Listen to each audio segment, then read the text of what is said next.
guess what? We're going back to the movies.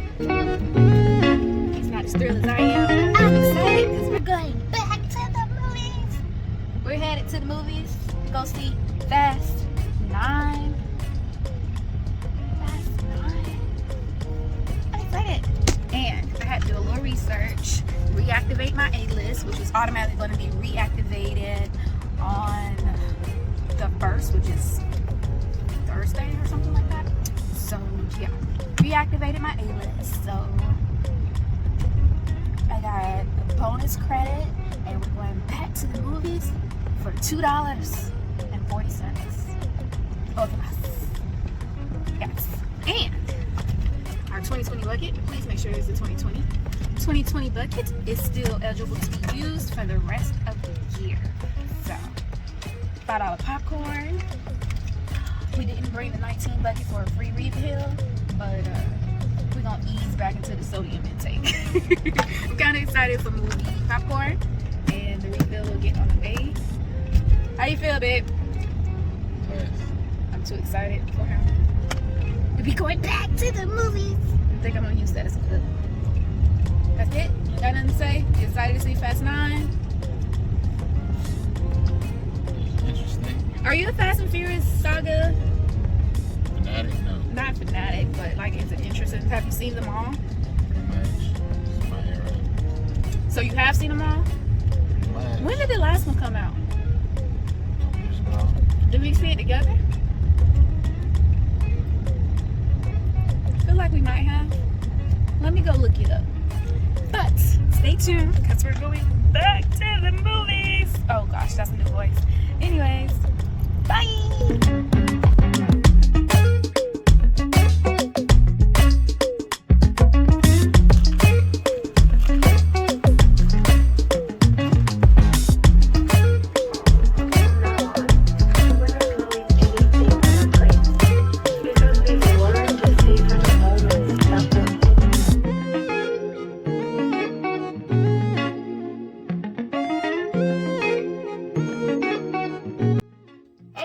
We are back with the 11 C's take on our first trip back to the movies after COVID.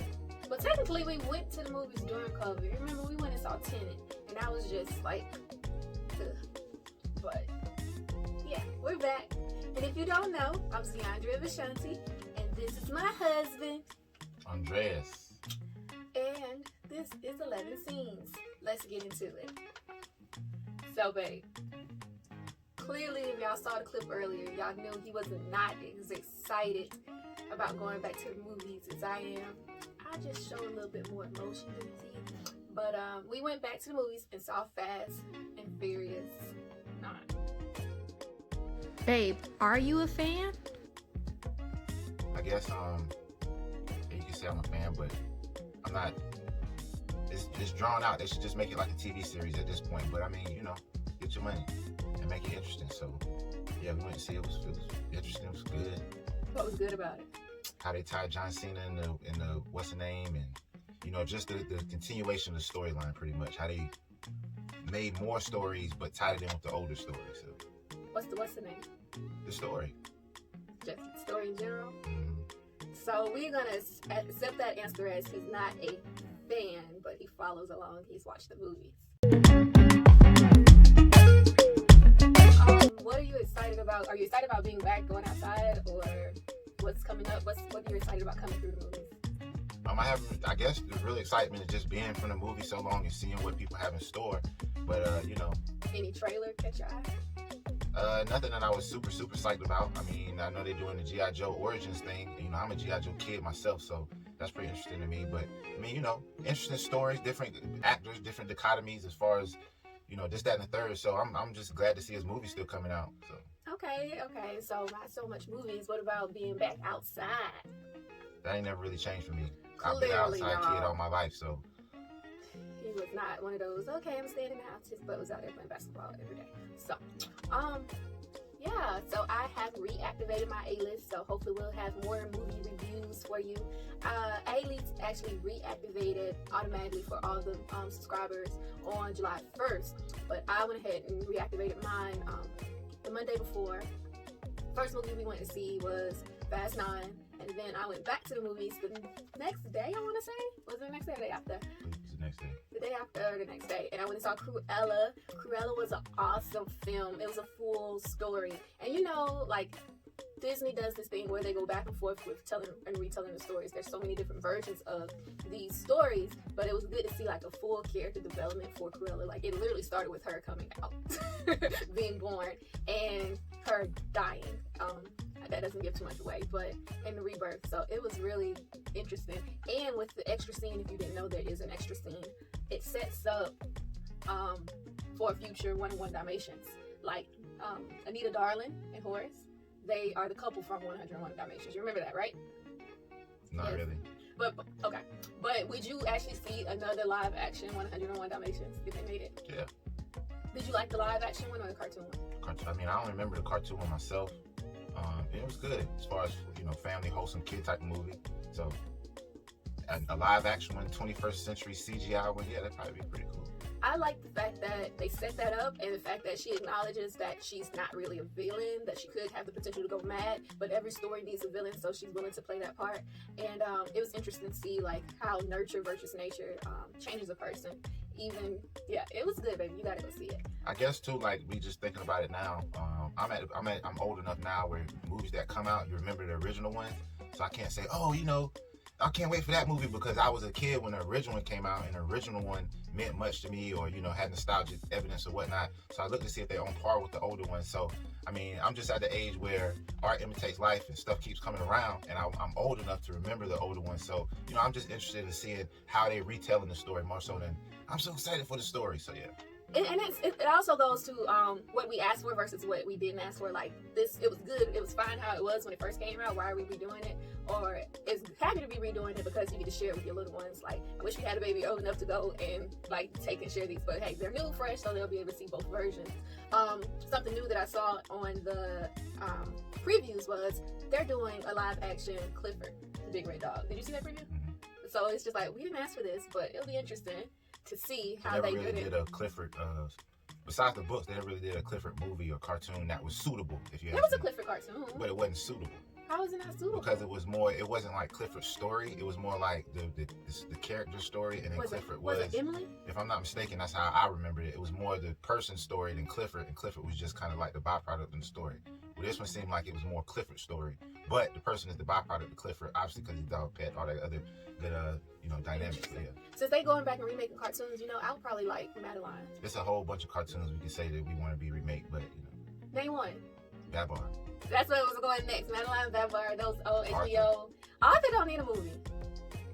Imagine Arthur in the real world. That would look so weird. It'd be full CGI. Speaking of CGI, are you excited for Space Jam? Why not? Because I thought he would be excited because I'm full on Toon Squad, ready to bring him back. It's different because growing up, it meant more. Everybody, that's what you know Space Jam for. But this one, it's like, okay, I get it. Bringing it back. Like I said, the original one to this one. So Brian can't hold it up to Jordan? I mean, yeah, he probably can. I'm not going to say it's different. It's just different. Like, everybody get up. Like, that's Space Jam.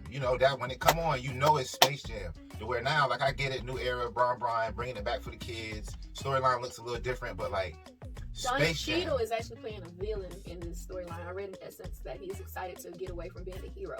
How do you feel about him playing the villain? That's Don Cheadle to me. He can play that's what I'm saying. Like, I'm at the point where I know Don Cheadle for certain roles, good roles, this, that, and the third. Name what's the top role that come to your head? Because you're not a Marvel head. The first one that come to mind to me is Earl Manigault, the GOAT. It was an HBO movie, a basketball movie, years ago. If you know, you know. But yeah, she's it's okay, but okay, so basketball. Earl Manigault, you know what I'm saying? So I feel like his current issue is like getting out of the shadow of being a Marvel character. Because you get into Marvel, you become Comic-Con and all this stuff. So 11 years of being a Marvel character, and he wasn't even like a vital role. So he's just decided to do something different. Yeah, I get it, but I don't know. I guess I have a deeper appreciation for the thespian craft because it's like, I knew Don Cheadle when he was in Colors, stuff like that. So seeing him play different characters. How do you feel about Black Monday? I mean, yeah, it's good. It tells a story. Those are the stories that we need for representation because a lot of people now are getting into, money markets and this, that, and the third. But before, 10, 12, 15 years ago, oh, you know, black people don't do that. Well, no, we do that, and at just as high level as other people. Now it's just becoming like more common to see people doing that. So when you get stories about how in the 80s there were black people actually on Wall Street, whether the stories are exaggerated or not, you get that representation, which gives, you know, just a boost of confidence when it comes to our people. Makes sense. All right, so we got Black Monday, Don Cheeto. Oh, also read about the men in Hollywood. You've spoken out about how the British are coming to take over Black Hollywood. So one, I don't want to mispronounce the name. I think it's Wumi and Omar Sy. They are coming like with their versions. Andrew Pierre, is it Andrew? Adrian? Anyway, Caesar. Yes, Caesar. Caesar is gonna be in the new movie Old. Wumi is in Loki. Are you liking Loki so far? Because I've tried Loki 4 times and I've fallen asleep on it. I mean, that's okay. Like you say, you probably have to watch it in the daytime, but I mean, other than that, it's just yeah. I'm old. I'm old with an old soul, but I got a young spirit. So like, you know, Marvel, DC, yeah, you know, I like that, but I'm, you know, original Batman with a pow come up on the screen, and, you know, all of that stuff. So but he's only Batman. Like, he's not full on DC or Marvel. He loves Batman. Yeah, I've always been a Batman guy. But I mean, as far as, you know, the British invasion, I do appreciate the trained craft of British actors and whatever. But, you know, I guess as an American, it's like, you know, you got so many people over here with talent that's, you know, underlying social media that could do those type of things, but they don't pull from that because they want the classically trained people, which I understand. But it's so much talent, you know, right under our noses right here. You know, you kind of got a untapped market with Atlanta, even though people are coming here now. It's still like, you know, you're not getting from right here, South Carolina, North Carolina, Georgia, whatever, Alabama. You get those guys from LA or New York, you know, stuff like that, rather than getting right here. But he went to New York to get his degree, and then he went to Hollywood where he had to build up his career. He went to Howard. But he went to New York after that. He went to Howard to train and then had to go to New York and then went to LA. But what I'm saying is there's so much talent that people can just pick from here that they could use for that. But like I said, I understand I want somebody who's, you know, what's the word? Trying to master the craft. Interesting take. We will discuss further. Also, with my A-list, I went and saw Zola yesterday. I'm sorry, babe, I left you. But you remember when the story came out, don't you? Not the original story, no. So you don't know the premise of the Twitter? I mean, I saw the girl, she was talking to Wendy Williams the other day, but how did that go? I mean, you know, Wendy Williams, she prized a little bit, but the girl kind of told her story. So, I mean, it was interesting just to see that came from somebody's, you know, actual real life experiences. Yeah, I mean, but at the same time, those are the stories that we need, because 10, 15 years ago, that'd have been kind of taboo. Okay, give you an example. When Boogie Nights first came out years ago, people were scared of that movie because it was, you know, depicting life in the industry, quote unquote. To where now we have all these, you know, stories. Yeah, you have all these stories like, you know, depicting people in those particular industries where it's like, those are interesting stories that need to be told or people want to hear from. So good connection. Another reason why people saying Zola will stand out is because it's basically she avoided being trafficking. And it was just beginnings of it, but that was their lifestyle. Like, why would you go off with the strangers? Hold up, we're not here to judge, but we're gonna get out of this in a safe way and tell your story while doing it. And see, that's both sides of the spectrum that some people need to see. Because a lot of people be like, oh, all they do is, you know, solicit themselves, get pimped out, whatever, and they don't got no control over it. And you got these other ones where, you know, I'm not gonna say closer to real life, but like you see a lot of those more in real life where like they really get into it, getting their money, whatever, and then getting out of the life, you know, after so many years. So I mean, and this was her story, and she didn't like just switch it up, change her lifestyle, but she's made it work for her, and that's her hustle. But it wasn't what she was brought onto wasn't the hustle that she was in. She was a dancer at that time, and finding your way. She was a dancer, a waitress that she met a couple and decided to go on a road trip with them that didn't turn out the way she is managing. So yeah, if you haven't heard of the story, definitely Google Zola. It is one of the first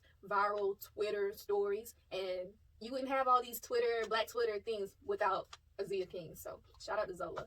But yeah, we're about 20 minutes in. We're going to go ahead and cut it short. But thank you for joining us. Babe, you got anything else you wanted to say? We're going to be a little bit more consistent. Yeah, I'll say it. Be careful, because nowadays you see a lot of American blackwash. So what I mean by that is, you know, we see a lot of movies where you have a lot of black actors and characters and stuff, which is good, but understanding like, you know, those aren't the people that are telling our stories. Those are the people that the powers that be have depicted to tell our stories. But when we really get people, our people, the Lena Waithe, you know, I can't name anybody right now, but Lena Waithe is the first one to come to mind that really tells our story in full spectrum.